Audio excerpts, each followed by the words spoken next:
चला आज भोपळ्याच्या खिरीची रेसिपी बघूया। तर मी कढईमध्ये 1 चमचा तूप घेतलेला आहे आणि 1 वाटी किसलेला भोपळा घेतलेला आहे। भोपळा मस्तपैकी फ्राय केला आहे तुपामध्ये, जोपर्यंत तो थोडासा नरम होत नाही ना तोपर्यंत।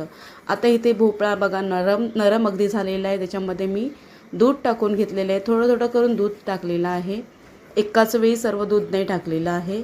दूध टाकल्यानंतर पुन्हा एकदा मिक्स करून घेतलेलं, आणखीन थोडं दूध टाकलेलं आहे आणि कलर बघा किती छान आलेला आहे खिरीला। खीर पचायला हलकी, खायला टेस्टी आणि शरीराला हेल्दी आहे।